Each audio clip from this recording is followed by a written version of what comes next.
Many young people will understandably be hoping and praying that there is a substantial fall in UK house prices to make them more affordable and to escape the broken rental sector.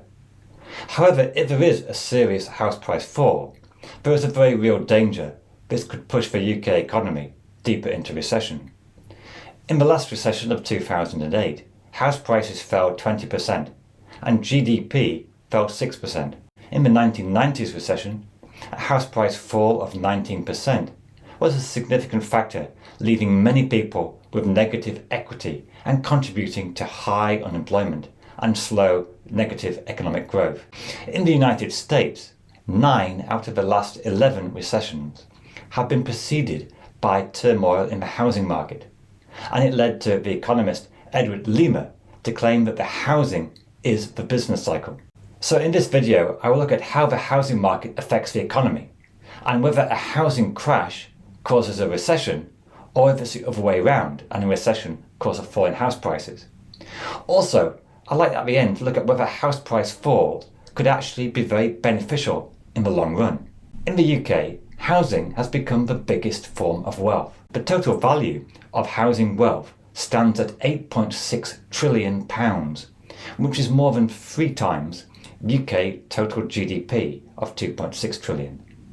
In recent years, we have become better at growing wealth than income. But if there is a fall in house prices, it will create a big negative wealth effect. Firstly, homeowners will feel less confident as they see their wealth decline.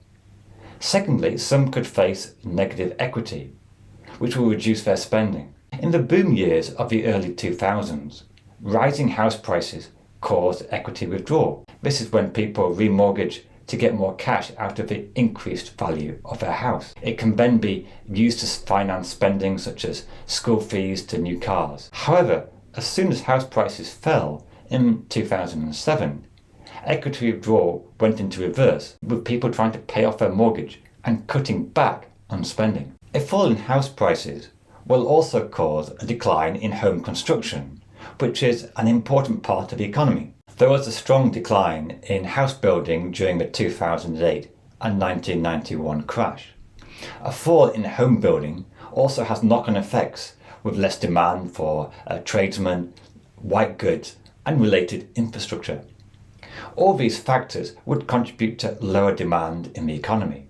It is not just this negative wealth effect, but because of soaring house prices, housing has outgrown its original purpose and often become a surrogate for investment and pensions. This is a true story. When I bought a house in 2005, the price was roughly 7 times my annual salary and the mortgage payment around 45% of income. The first thing I did was to stop my private pension. If you can own a house rather than rent and prices are going up, the need for a pension felt much reduced. I should add, this does not count as financial advice. If house prices were to fall, it would definitely affect the expected value of investment and pension planning and would contribute to more cautious spending as we seek to deal with the decline in wealth. And of course, any negative wealth effect from falling house prices will be magnified because of the very poor income growth in recent years. Since 2010, hardly any real income growth. Now, a good question to ask is, will falling house prices not make first-time buyers much better off? And yes, it is true.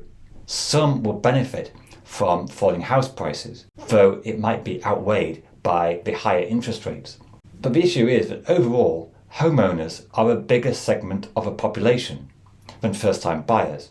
So the negative wealth effect is more important from an economic perspective. Now, of course, as well as falling house prices, there are many other factors to consider. In particular, we have to take into account interest rates. In the early 1990s crash, it was interest rates of 15%, which were a major cause of both falling house prices and causing the recession.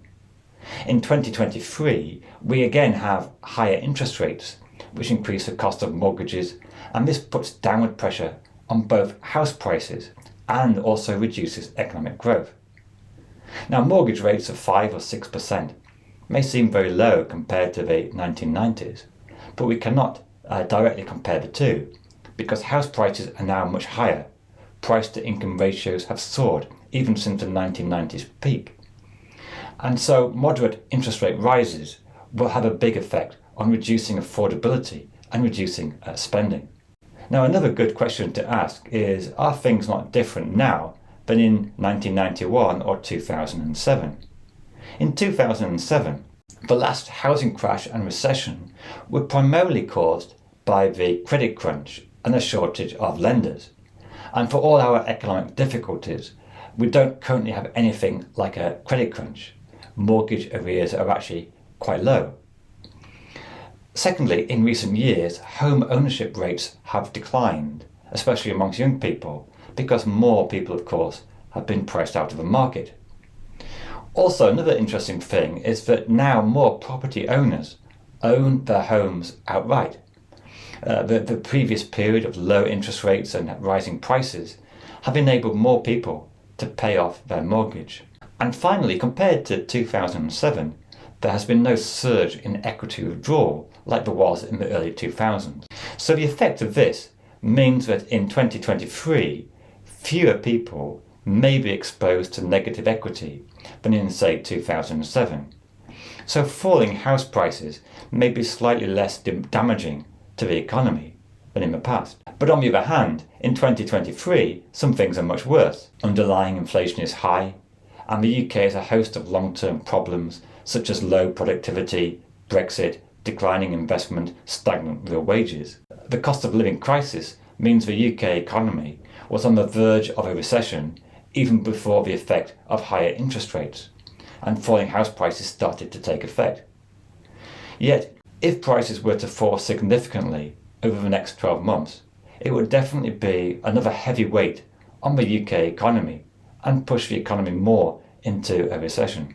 I'd like to just briefly have a look at the 1970s, because the recession of 1974 was caused by a very similar factor, a surge in oil prices and inflation. Now, in the 70s, house prices actually soared higher than at any other time in history, by 400%, and house price inflation was up to 40% a year. During the 1974 recession, house prices were still rising. But to understand the 1970s, we have to understand that one major cause of rising house prices was very high inflation and rapid wage growth. And if we look at real house prices, which is adjusted for inflation, real house prices fell after 1975 by around 20%. And this is quite relevant to today, because inflation is running around 10%, not as high as the 70s, but still very significant. And if we look at real house prices in the UK, they have already fallen 10%. Finally, what about the potential benefits of falling house prices, especially in the long term? Because in the short term, there may well be bad effects on economic growth. But in the long term, lower prices would improve equality, improve opportunities and intergenerational inequality.